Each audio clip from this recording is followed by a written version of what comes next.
Hello दोस्तों, आप सभी को जय मसीह। आज हम चर्चा करने जा रहे हैं कि यीशु का पुनरुत्थान क्यों आवश्यक था। आइए चलते हैं, इस विषय के बारे में जानने की जरूरत है। ख्रीष्टीय विश्वास के जीवन में यीशु का पुनरुत्थान सबसे महत्वपूर्ण भाग है। प्रेरित पौल उस पुनरुत्थान के संदर्भ में लिखता है कि यीशु के पुनरुत्थान के बिना हमारा विश्वास व्यर्थ है। 1 कुरिन्थियों 15:14। इसलिए हमें पुनरुत्थान के महत्व को समझना आवश्यक है। क्यों इसके बिना हमारा विश्वास, हमारा प्रचार, हमारी गवाही और हमारी आशा व्यर्थ ठहरती है। इस लेख में हम इन बातों पर विचार करेंगे। यीशु का पुनरुत्थान उसके ईश्वरत्व का प्रमाण है। इस पृथ्वी पर अपनी सेवकाई के समय यीशु ने परमेश्वर के पुत्र होने का दावा किया। यीशु की शिक्षाओं व उपदेश को सुनकर लोगों को आश्चर्य हुआ और वे कहने लगे कि उसका वचन अधिकारपूर्ण है। लूका 4:32।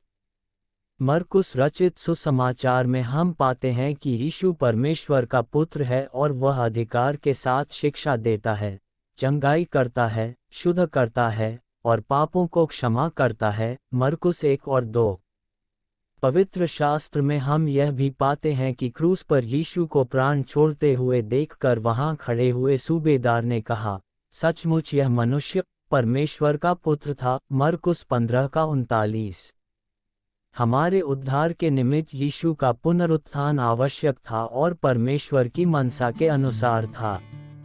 हमारे उद्धार के कार्य को पूर्ण करने के लिए न केवल यीशु का देहधारी होकर संसार में आना, पापरहित जीवन जीना और क्रूस पर हमारे लिए प्रतिस्थापनीय मृत्यु को सहना आवश्यक था, पर उसका मृतकों में से जी उठना भी अनिवार्य था।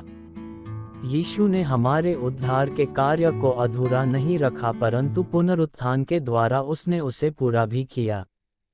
बिना यीशु के पुनरुत्थान के हम आशा रहित हो जाते।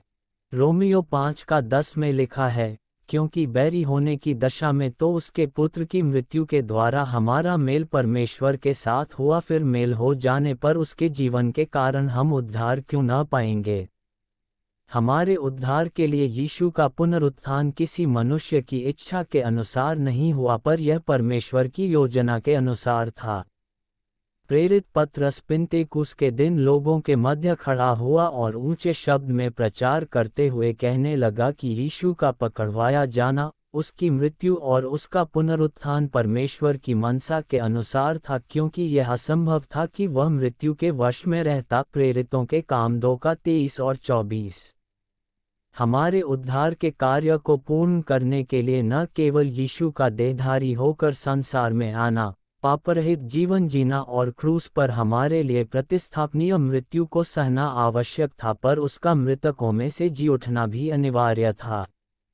यीशु का पुनरुत्थान पवित्र शास्त्र की भविष्यवाणियों को पूरा करता है। यीशु का मृतकों में से जी उठना हमें आश्चर्यचकित नहीं करना चाहिए, क्योंकि यह अचानक से नहीं हुआ, पर यह पुराने नियम में की गई भविष्यवाणियों के अनुसार था। पुराने नियम में यीशु के पुनरुत्थान से जुड़ी हुई भविष्यवाणियों को हम भजन संहिता 16:9 और 10, 22:26, यशायाह 25:8 और यशायाह 53:10 में देखते हैं। परमेश्वर ने अपने नबियों और भविष्यवक्ताओं के द्वारा मसीहा के जन्म, मृत्यु और पुनरुत्थान के बारे में बातों को पहले ही से प्रकट कर दिया था। पुराने नियम में यीशु के जीवन, मृत्यु और विशेषकर पुनरुत्थान के बारे में पाई जाने वाली समस्त भविष्यवाणियों को यीशु मसीह स्वयं में पूर्ण करते हैं। यीशु ख्रीष्ट स्वयं अपनी मृत्यु और पुनरुत्थान के बारे में भविष्यवाणी करते हैं कि वह यरूशलेम में पकड़वाया जाएगा, मारा जाएगा और तीसरे दिन जी उठेगा। मरकुस 8:31, 9:31, 10:33 और 34। इसलिए यीशु का पुनरुत्थान पुराने नियम के भविष्यवाणियों को पूरा करता है, परमेश्वर की योजना को पूरा करता है और हमारे विश्वास को भी दृढ़ करता है।